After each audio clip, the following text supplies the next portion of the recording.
बड़ी जानकारी ये आ रही है अंतरिम सरकार को लेकर कि प्रोफेसर यूनुस होंगे अंतरिम सरकार के मुख्य सलाहकार और आंदोलन के नेता नाहिद इस्लाम ने इस बात का ऐलान किया। प्रोफेसर यूनुस ने दी है सहमति। नाहिद इस्लाम की तरफ से ये जानकारी। और देखिए, नोबेल पुरस्कार जीत चुके हैं प्रोफेसर मोहम्मद यूनुस और वो रहेंगे जो इंटरिम गवर्नमेंट बनेगी उसके सलाहकार। तो ये बड़ी जानकारी सामने आ रही है बांग्लादेश में जो इस वक्त सरकार को लेकर खबरें चल रही हैं उससे जुड़ी। जी हाँ, कल ही शाम को यह खबर TV9 भारतवर्ष ने आपको दी थी और उस वक्त यह खबर आई थी कि अंतरिम सरकार के प्राइम मिनिस्टर होंगे, लेकिन अब पता चल रहा है कि अंतरिम सरकार के सलाहकार के तौर पर उनका नाम आगे किया गया है और उन्होंने इसे एक्सेप्ट भी किया है। बांग्लादेश में आगे क्या होने जा रहा है? बांग्लादेशी सेना की देखरेख में अंतरिम सरकार बनने जा रही है।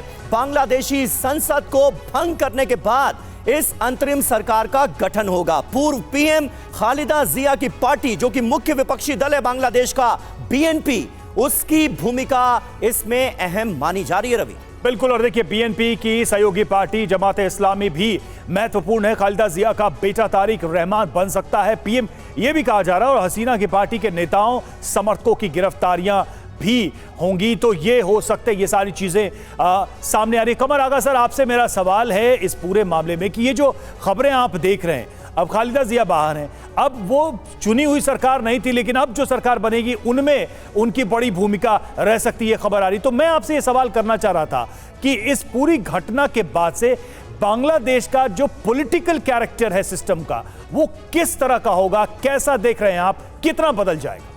देखिए, सबसे बड़ी बात यह है कि जो भारत का मेन स्टेक होल्डर था वहाँ पे, वो शेख हसीना और उनकी पार्टी थी। उसके कमज़ोर होने से जो दूसरे तत्व हैं या दूसरी पॉलिटिकल पार्टीज़ हैं, वो या तो PNB जो है उसका पाकिस्तान से लिंक नज़र आ रहा है, चाइना के साथ है, कोई किसी के साथ है। लेकिन इंटरिम गवर्नमेंट जो भी बनेगी, वो उसकी कोशिश ये है कि भारत, पश्चिमी देश और चाइना के साथ एक संतुलन जैसे चल रहा था वो बना रहे। अमेरिका के साथ दोस्ती इसलिए ज़रूरी है कि अगर नहीं रहती तो वो सैंक्शंस लगा देंगे और जो उनका मेजर एक्सपोर्टर है टेक्सटाइल का, वो उनकी टेक्सटाइल इंडस्ट्री डूब जाएगी। इसलिए उनको अमेरिका के साथ, भारत के साथ उनका एक बहुत बड़ा बॉर्डर है, ट्रेड है, भारत का बहुत इन्वेस्टमेंट है वहाँ, जिसको इग्नोर नहीं किया जा सकता। भारत के साथ हॉस्टिलिटी बांग्लादेश कभी भी नहीं मेंटेन कर सकता, चाहे कोई भी वहाँ पे पावर में आए। और जो दूसरी वहाँ पे जो रिलीजियस पार्टीज़ हैं, जमात इस्लामी, ये टोटली पाकिस्तान के साथ जुड़ी हुई हैं और ये इनका एजेंडा भी इस्लामिक हुकूमत को वहाँ पे बनाने का है। बांग्लादेश जैसे अफ़गानिस्तान टाइप की बात करते हैं ये लोग, शरिया लॉ की बात करते हैं। और फिर उसके अलावा एक और ग्रुप है वहाँ के ऊपर जो वहाँ पे मिलिटेंट्स हैं। जो ये मिलिटेंट्स हैं ये बहुत ख़तरनाक हैं, ये पाकिस्तान के ट्रेंड किए हुए हैं।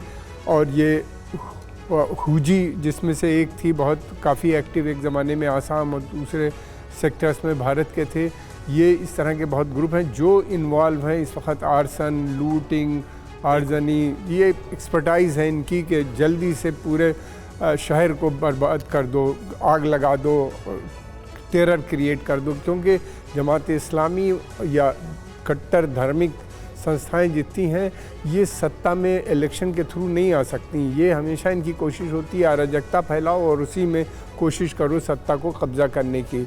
मगर ये है कि बांग्लादेश में एक बहुत बड़ा सेकुलर ग्रुप भी है जो चाहता है कि वहाँ पे सेकुलरिज्म रहे, रूल ऑफ लॉ रहे, कॉन्स्टिट्यूशन रहे। अर्बन है वो ज़्यादातर और वो मिडिल क्लास का है, उसकी बहुत ज़्यादा सपोर्ट नहीं। वो उसका जो सपोर्ट बेस था वो Sheikh Hasina, Mujib president, former founder Mujibur Rahman के साथ वो जुड़े हुए थे। लेकिन ये कि अब वो मुझे नहीं लगता कि इतने एक्टिव हो पाएंगे, इतने कंट्रोल होंगे। एक लड़ाई का माहौल वहाँ बना रहेगा, जैसे कि बांग्लादेश अकेला देश है जहाँ पे सेकुलर बराबर से लड़ रहा है इन आतंकवादी संगठनों से या इस किस्म के ग्रुप के साथ।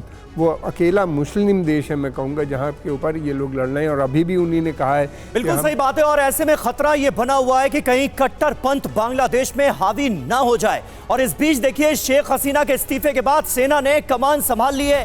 बांग्लादेश के राष्ट्रपति संसद भंग करेंगे। बांग्लादेश में अंतरिम सरकार का गठन बहुत जल्द होने जा रहा है। अंतरिम सरकार में कई पार्टियां शामिल होंगी, कई पार्टियां इसमें शिरकत करेंगी और जो मुख्य विपक्षी दल है बीएनपी, बेगम खालिदा जिया की पार्टी, उसका अहम रोल होने जा रहा है। जमात इस्लामी का भी अहम रोल होगा, जो कि अपने आप में चिंताजनक बात है।